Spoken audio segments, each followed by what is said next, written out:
distingués invités, camarades membres et responsables du Daïratul Moustarchidine wal Moustarchidat, Assalamu alaikum wa rahmatullahi ta'ala wa barakatuh. Le Sénégal s'achemine vers les échéances électorales de 1993 et l'opinion publique s'interroge.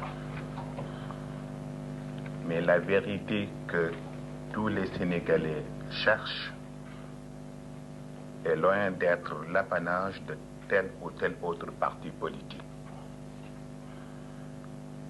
Car notre pays, même s'il est aujourd'hui en voie de développement,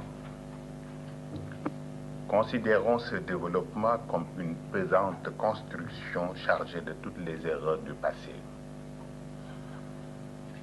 Le sage avait donc raison de nous interpeller par ces mots. Les années passent et d'autres viennent avec leur cortège de réalité.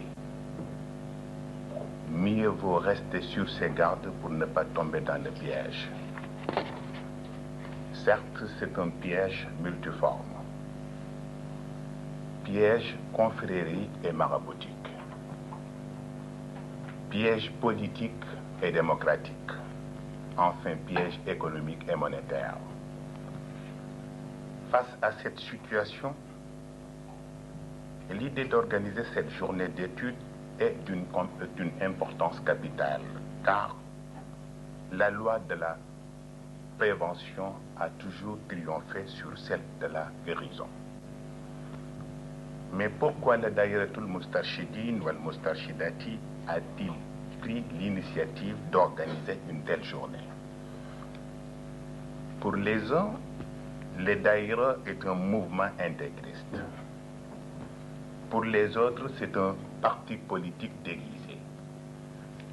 Ni l'un ni l'autre ne peuvent donner à ce Daïra sa véritable vocation.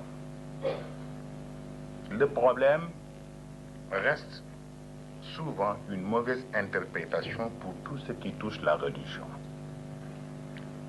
Lorsque l'on prononce la religion, on a immédiatement l'image d'un système fermé, d'une pensée close, étouffante et dogmatique.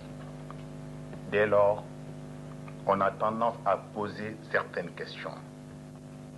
Si la pensée religieuse peut être riche et enrichissante, est-elle une formidable école de liberté dans son sens le plus large? Peut-elle nous présenter des formes modèles et rationnelles de développement qui seraient à notre convenance? Autant de questions dont on pourrait trouver des éléments de réponse dans certains propos de l'islam qui est pourtant ouvert à tous les horizons. Ma farratna fil kitabi min shay. ولا يأتونك بمثل إلا جئناك بالحق وأحسن تفصيلا. Le théologien Gus Scarpetta nous le démontre d'une manière assez explicite. Je le cite. Sans doute, la formule qui définit la religion comme opium du peuple n'a été à ce point démentie par les faits. Car il y a une réalité incontournable devant laquelle la pensée laïque, institutionnalisée depuis un siècle, apparaît comme un archaïsme. Face à cette réalité, il n'y a plus rien de plus urgent, il n'y a rien de plus urgent aujourd'hui que d'aller vers cette pensée oubliée, enterrée, refoulée, pour mieux saisir ce que l'Occident a perdu en voulant l'évacuer. Pour Scarpetta, il ne s'agit pas d'un retour et encore moins d'une complaisance envers les religions sacrées, mais plus strictement de nous donner les chances d'une relance de la pensée face à la crise des idéologies. Notre seule ambition, poursuit Scarpetta, notre seule ambition était d'interroger la religion là où elle nous permet d'élargir notre horizon, aussi de mieux penser à notre avenir et face à cet avenir, le terrain à déblayer est énorme. Fin de citation. Alexis Carrel nous confirme ses propos d'une autre manière. Notre avenir dépend de notre attitude à nous conduire rationnellement. Car la crise de l'humanité entière vient de l'absurdité de sa conduite. Donc, un pays n'est autre chose qu'une entreprise humaine composée de plusieurs couches sociales dont dépendent sa croissance démographique, politique, sociale et économique. Ces couches, elles représenteraient, par exemple, les cordes séparées d'une guitare, mais tout en composant ensemble le rythme du progrès et du développement.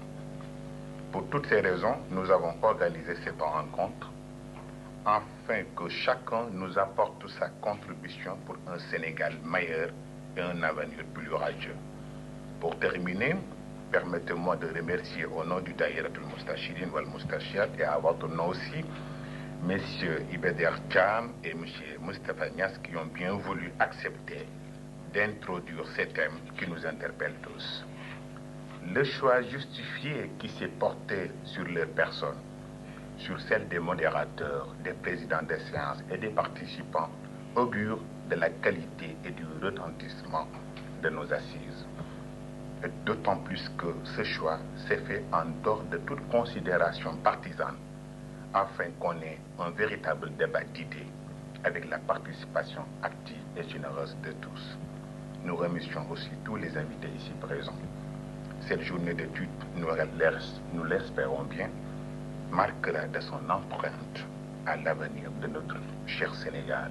Je vous remercie de votre attention. Daïra là, qui a ouvert maintenant une porte sur l'avenir. Il ne faut pas la fermer. Il ne faut jamais la fermer, Moustapha. Latif disait tout à l'heure avec juste raison. Ça, ce n'est qu'un début. Il faut continuer.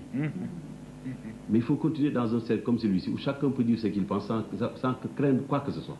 Aït comme référence, mais je le fais par référence à des hommes comme Seigne Abdou Aziz Sy, comme Seigne Saliou, comme Aladji Abdoulaye Niass. Je fais ça parce que je considère qu'il y a des valeurs dans ce pays et d'autres valeurs séculières qui ne sont pas religieuses, qu'on peut citer en exemple. Il y en a dans cette salle, mais je ne veux pas faire démagogie, je ne vous citerai pas. Je vous connais. Ça, c'est les baies. Et ce sont les baies qui vont sauver ce pays demain. Et parmi ces baies-là s'inscrit le Daïra Moustarchidat ou Al-Moustarchidat. C'est très important, c'est Moustapha. Vous serez attaqué, vous serez